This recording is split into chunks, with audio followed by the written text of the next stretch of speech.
Welcome, Shaman King fans, to another episode of What's the Difference, the Shaman King edition, where I compare a given media's various different adaptations. Now, as I've said before, when it comes to Shaman King, we've already long since passed the threshold of what was adapted into the 2001 anime version of Shaman King, with it mostly being the 2021 adaptation that is being mostly scrutinized at this point.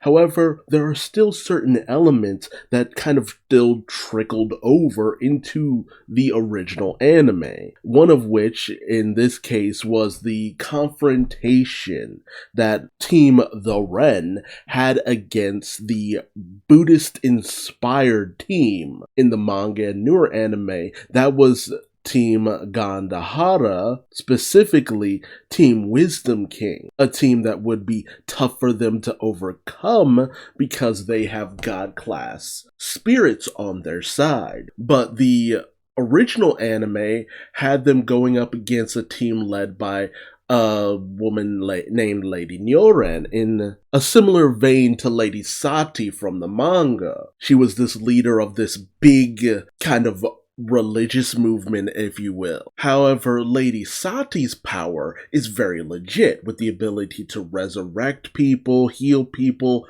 and a interest in the protagonist that would ultimately lead into the finale of the series. Whereas with Lady Nyoren in the original anime, it was mostly that she was kind of treated as a prop of helping Team the Ren get over a lot of hang-ups in regards to their egos, their pasts, and just their deepest, darkest fear. And in both situations, it ended up being a moment for one character to shine.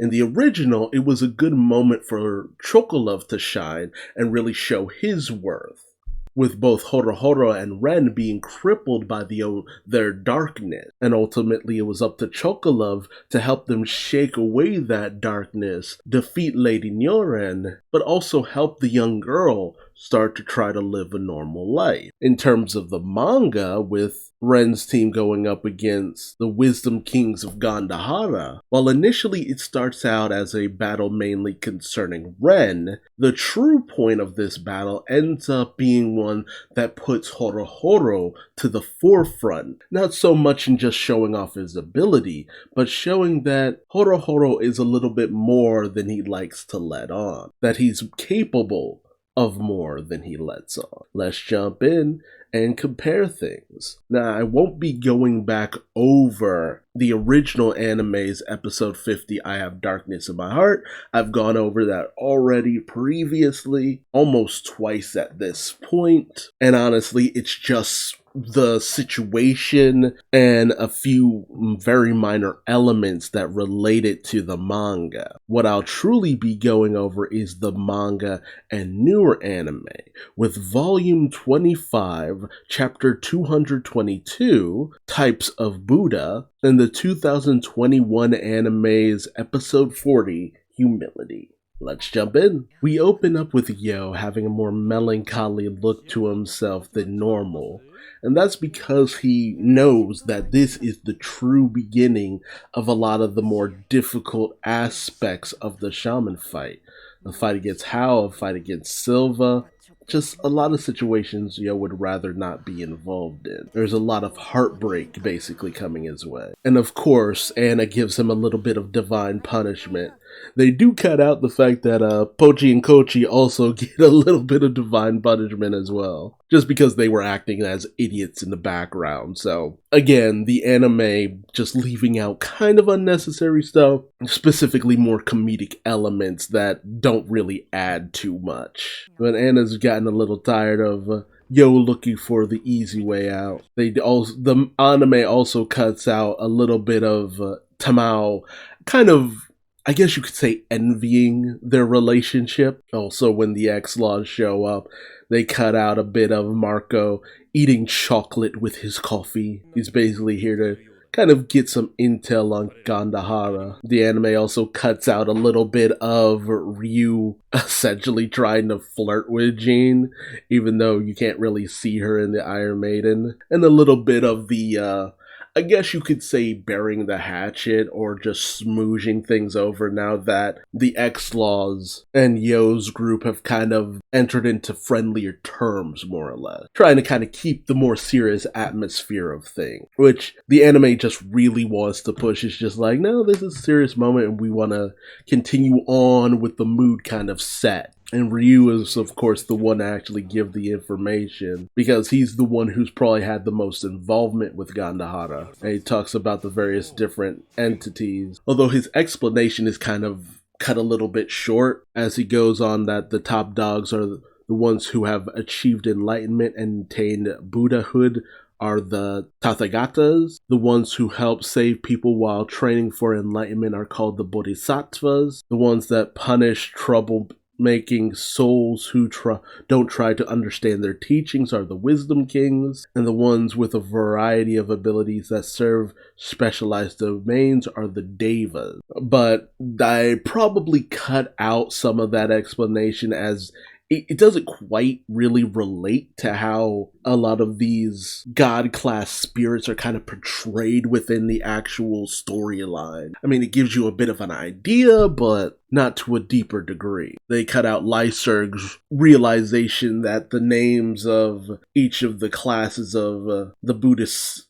gods are the names of each team, which Ryu's just like, yeah, that's not a coincidence. Which, again, I kind of understand why they leave out, because the main point is that the Wisdom Kings are the only ones directly allowed to use force. So it's going to be the toughest fight for Ren. And then the anime actually cuts out a good chunk of moments, and one that I actually feel was actually kind of weird that they left out. They leave out Faust saying that he'll heal Ren's mangled body if something should happen. Manta kind of taking a little bit of offense to the fact that Faust is just like, hey, yo, no, he wasn't saying that Ren couldn't win. And a big moment for Yo, as Yo actually says they shouldn't need to worry about Ren, he'll figure something out, and then they will fight each other next. A situation that Yo doesn't really know what'll happen then. And then you get a little bit of a moment with Anna, who, if you know anything about Anna, she has this wry smile on her face, which she's very much been going on up until this point about how Yo shouldn't be underestimating Ren. At some point they will have to fight Ren. It's going to be an issue when they fight Ren. But the major moment is the fact that you have this moment where Yo is basically thinking very highly of Ren, and he highlights it by actually cheering Ren on, telling Ren to clobber this guy. And that's when Ren goes on the offensive. I feel like having that sequence of events happen this way, it's a little bit more impactful, and it speaks to Yo and Ren's relationship. Ren goes in with the same attack and it's nullified, but basically Ren says, this is me throwing everything I can against you until I can figure something out. And of course, everything just fails to do anything. And so Ren basically thinks that a little bit of the explanation that's left out is the fact that Ren's point of view is that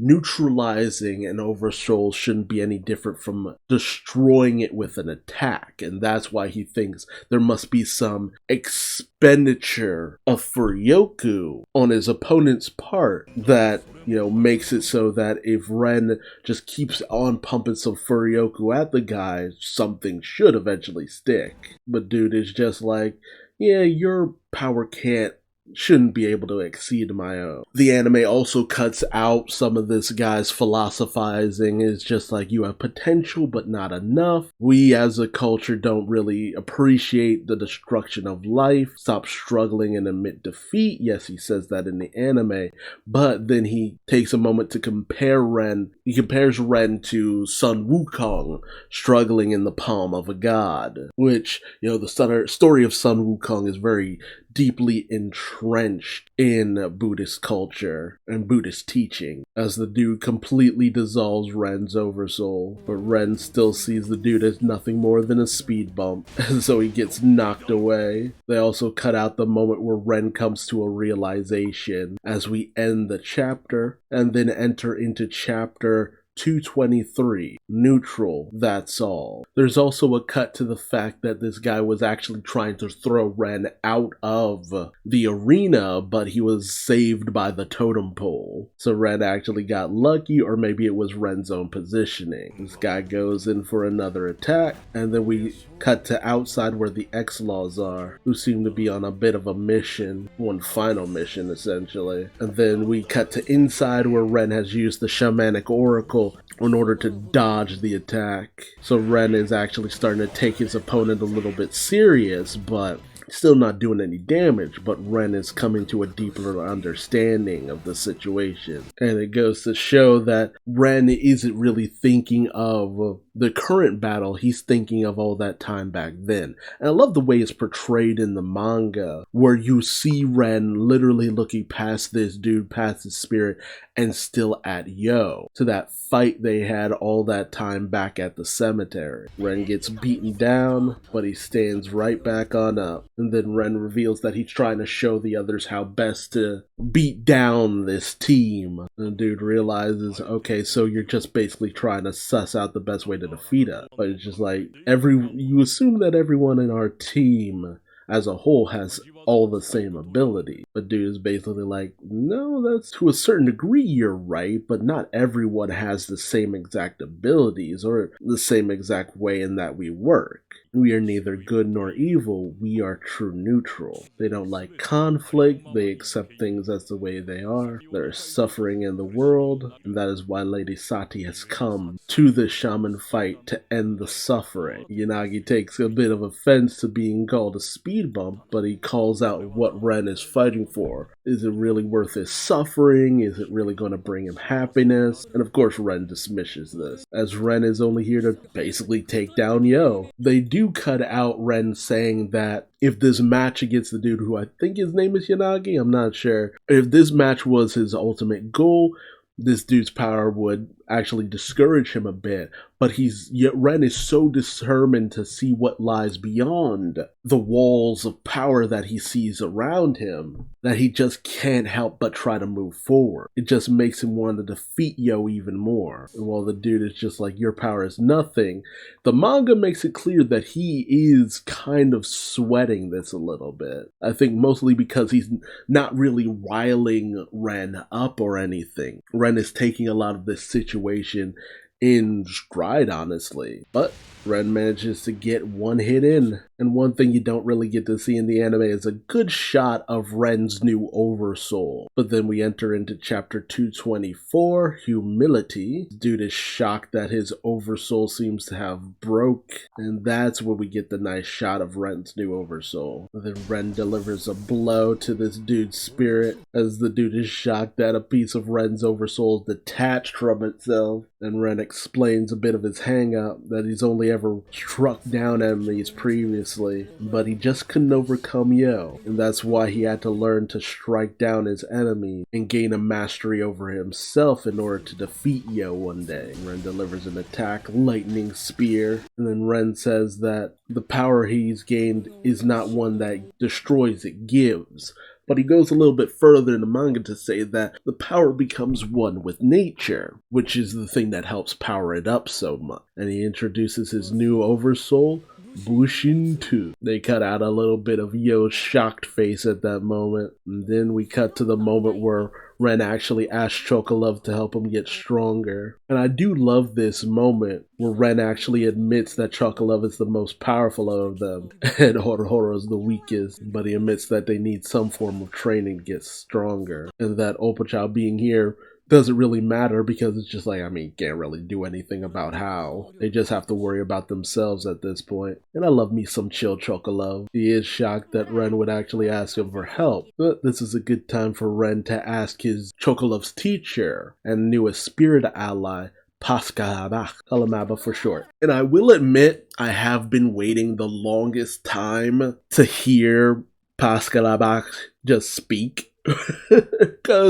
And just be in an anime at this point, because I was always kind of impressed by this upgraded oversoul that I never really got to know too much about in terms of the manga, because there was a few volumes I skipped over, and these were the volumes that happened. So next thing I knew, Ren and Horohoro had these upgraded oversouls, and I'm just like, when did that happen? This was mostly during the days of scans and stuff. But Pascalabach is pretty cool.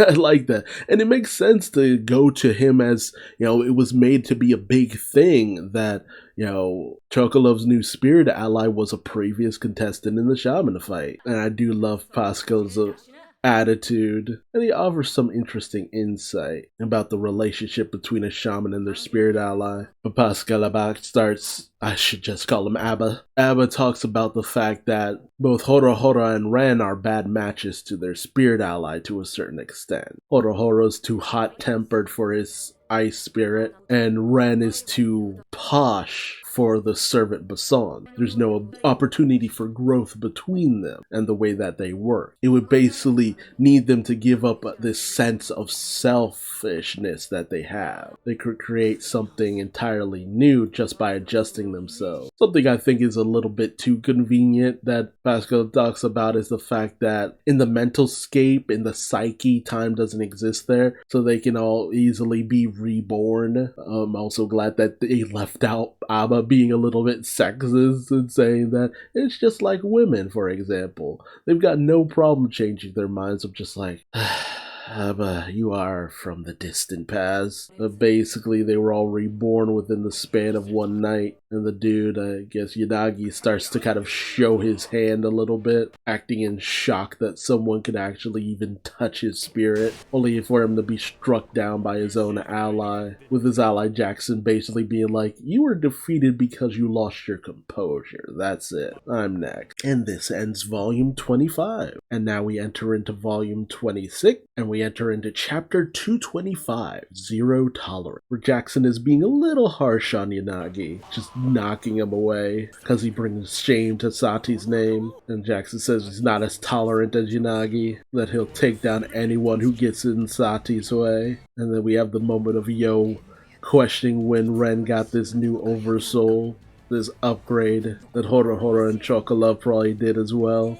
And Yo is just like, Ryu Faust, we gotta go train immediately. They do cut out Manta assuming that maybe Yo just thinks he can just go out and train now because he has a lot of confidence in Ren. But no, it's because Anna was ready to put them through some hellish training because she hasn't underestimated Ren at all up until this point. And especially now, she would have them train their asses off. Meanwhile, Ren, he says he's done because he's out of mana, out of Furyoku. He wants to go and recover only for him to be struck down by Jackson. Mostly because Ren wasn't withdrawing, so it's just like, okay, well, I'm not going to give you the opportunity to recover. Chocolove goes in for the attack, which catches Jackson a little bit off guard because we see that Chocolove can also counter their abilities as well, probably because of what Ren has shown them during the course of his fight. They do cut out Jackson saying that there's a limit to how much Furyoku you can pour into your attack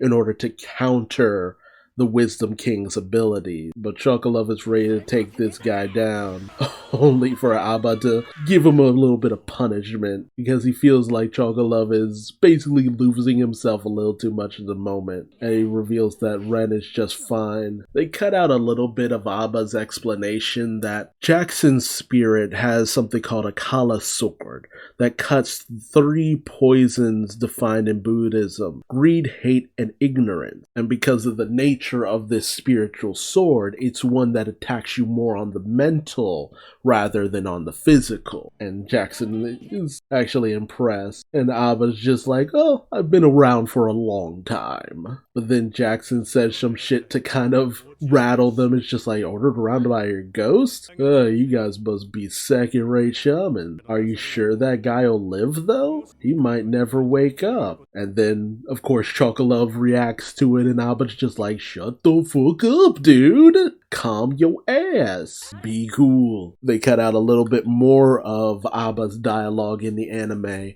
where he talks about, hey, remember what I told you yesterday? It's gotta take quiet mana to beat them. quiet Furyoku. You can't have a tumultuous heart if you want to beat these guys. And then the explanation, everything they do is probably to rattle us. This isn't going to be an easy fight. These are god glass spirits. If you lose, we'll be in big trouble. Which, he seems to be completely ignoring Horohoro. But if you know what happens next, you kind of realize this, at least I assume, this is actually kind of all an act. Everything that is going on here, the way Chocolove is reacting, what happened to Ren, it's all kind of pretend as a way of seeing what Horohoro can do in the face of adversity. Can he really step up to the moment?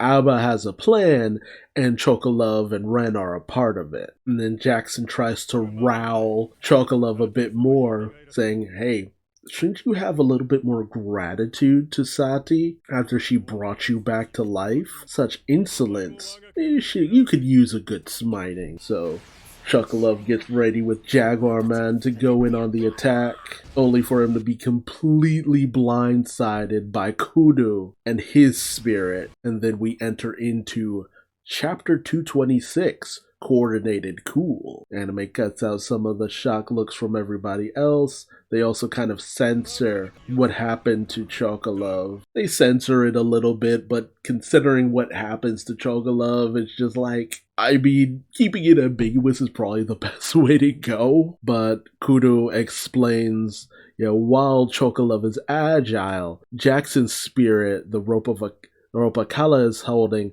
binds all cardinal desires. It searches out the self no matter how fast you are, and it always finds its mark. And Kodo's spirit has the arrows of love, which have the ability to basically find people also no matter where they are. So he gets ready to fire upon Horohoro, and it's completely blocked. And just like in the manga, this dude does these weird dances from time to time. I always wondered if it was like representative of Bollywood dancing or something. Also, he's got like a flip phone, which I wonder if that's his way of controlling his spirit. With Yanagi, he seemed to be holding a specialized Buddhist relic. With Kodo, it seems to be through his phone. I'm not sure what Jackson channels his spirit through, but Kodo goes on the attack, and all of it is sealed within ice by Horohoro's ability because he knows he can't dodge them.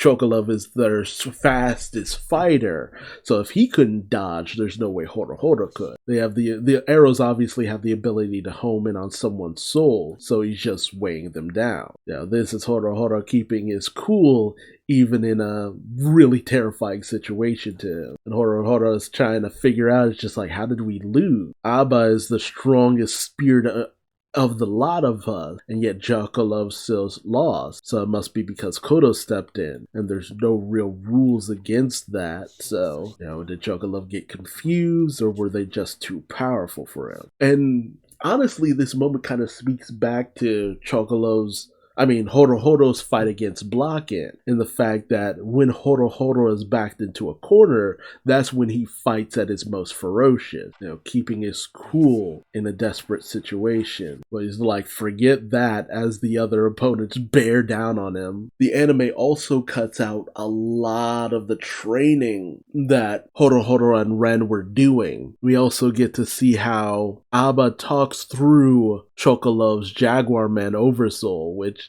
I think is a nice detail that it sucks that they left out. It's a cool visual. It's basically training to speed up how quickly Horohoro can get his soul integration going, achieving a different kind of oneness with your spirit. Ren's training was to gain more coordination with Bason, while Horohoro's was to stay cool no matter what, which is why it's kind of given away that, Chocolove was pretending to be enraged, and Abba kept saying that Chocolove needs to remain cool. That's how you know that he was mostly speaking towards Horohoro. And while Horohoro says that his hot-bloodedness is just his personality, Abba kind of calls his bullshit on that what Horohoro has deep down is a cooler mentality. While he portrays a hot-blooded attitude, he actually has a cooler personality deep down. They also cut out the fact that Ren is starting to kind of put together what Abba is actually talking about. that there's a bit of a lone wolf tendency within Horohoro that he's kind of put on the back burner for the most part. Which is true. We did see a little bit of that ferociousness when he first went up against Yo, but it's almost like because of Yo's more laid-back personality,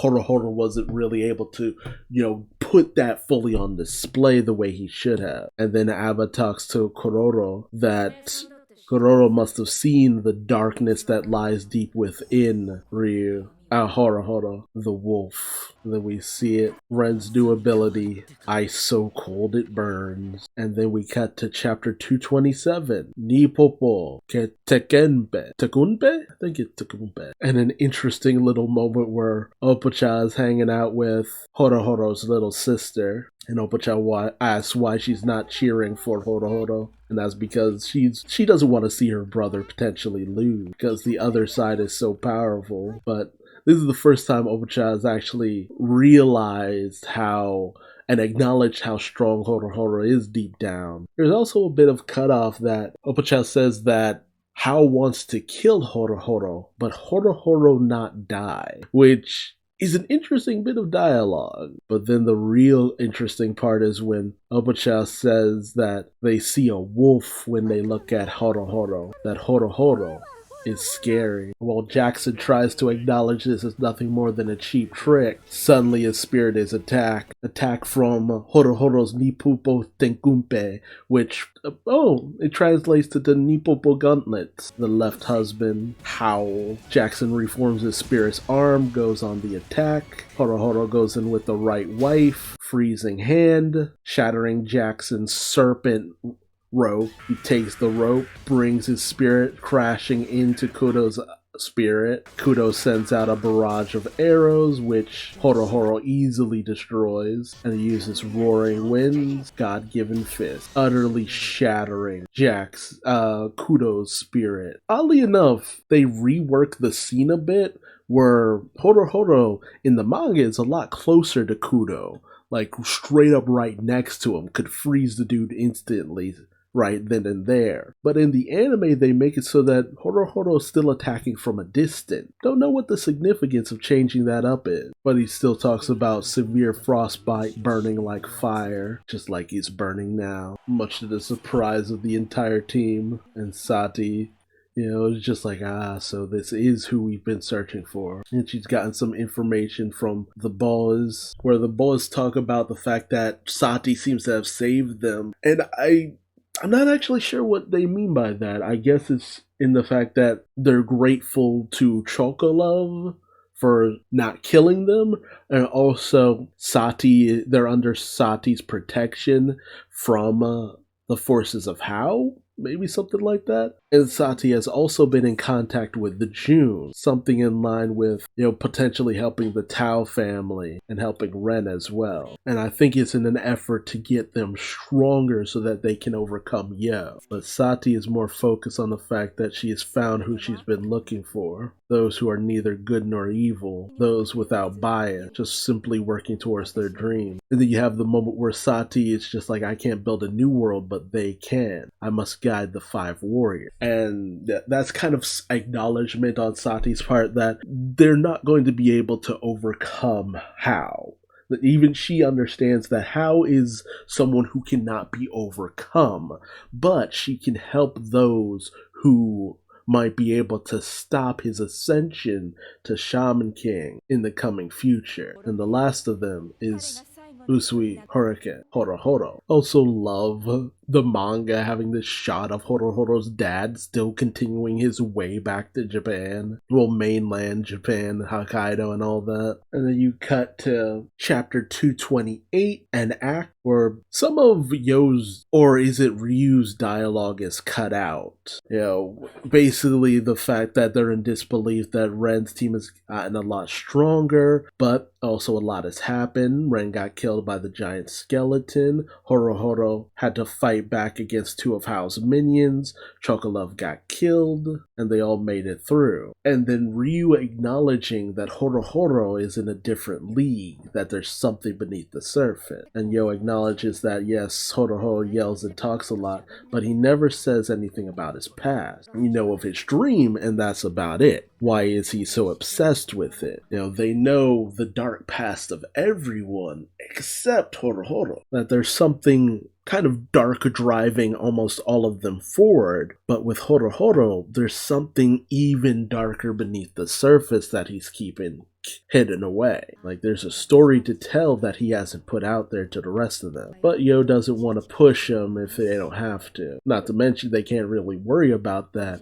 as they need to get their own new oversouls from this point forward. They do cut out Yo asking Faust and Ryu if they're ready to actually go forward and push their oversouls to something new, something different, which of course Faust and Ryu, as well as Eliza and Tokagero, they're down with this. And then you have a moment of Hao talking about Horohoro and the fact that apparently Horohoro doesn't want anybody to know his real name. Horoke means wolf in the anime tongue, and wolves are sacred creatures that the people of that land consider to be gods, but the kind of wolf that is typical to Hokkaido is now extinct. But Hao has this kind of belief that words have power behind them, and visualization has even more power. That's why spirits take certain form, especially when you create an oversoul. And the aspects of Horohoro's name contain attributes of the words for both fire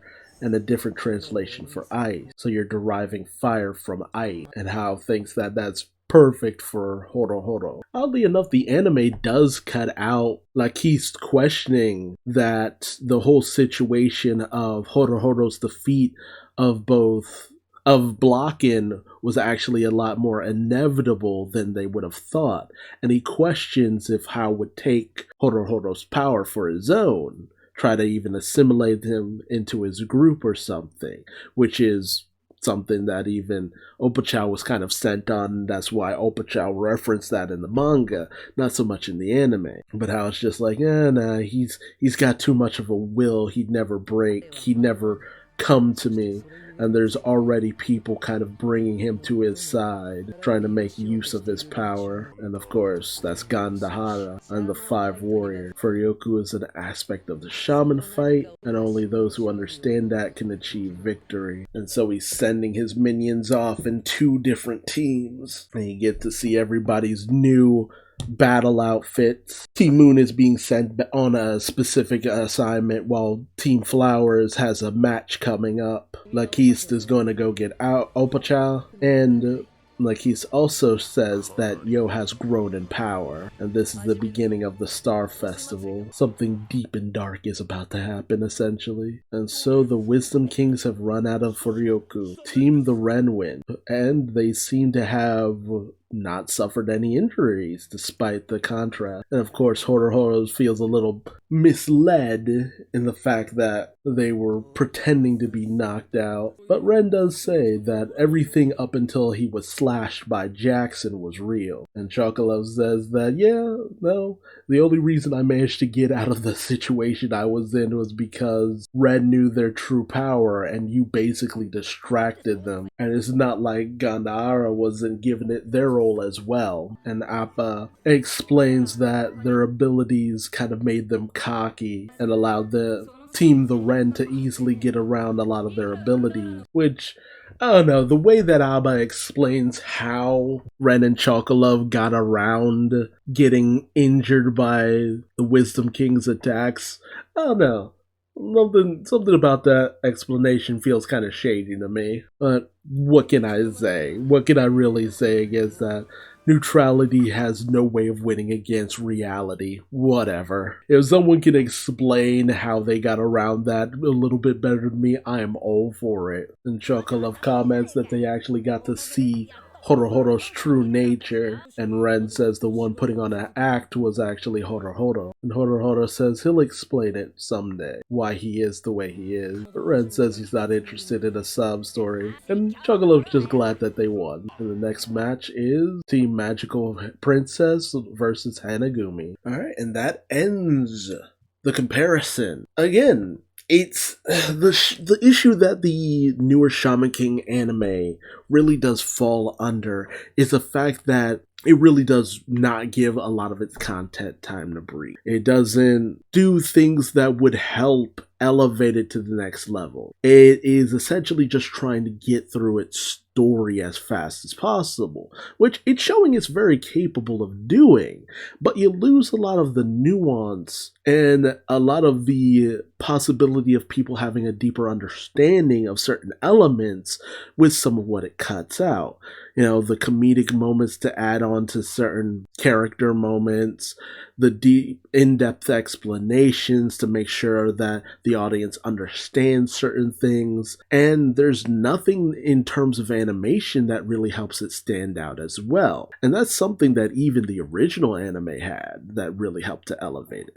While it did leave out a lot of story elements, it at the very least maintained an air of entertainment, and it knew how to play towards the atmosphere, which is a shame, because while I really do love that a lot of this stuff is being fully adapted into an anime with the sounds and the music and the voice acting and all that, which is pretty fun, it's not helping the series to truly shine in any really significant way. So in terms of seeing a follow-up to any of this with them adapting Flowers or any of the other media stuff, I just don't see it happening. I think this is just them bringing it in and just trying to get through it to just say that it was done. You know, fans wanted it, fans were given it, but I don't think fans were really given the best of what they could have got. It's not terrible. No, I wouldn't say it's terrible.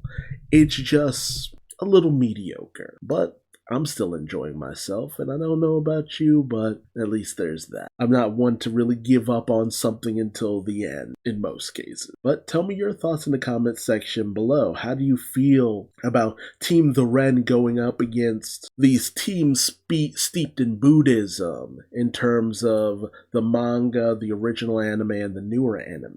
Did you prefer Lady Nyoren, or did you prefer Lady Sati? Well, I should say the followers of which, because we really are getting very deeply steeped in content that loses more and more comparison to the original anime. But that's the nature of the game. So again, let me know your thoughts in the comments section below. If you like this video, please like, comment, subscribe, bell, all that good YouTube stuff.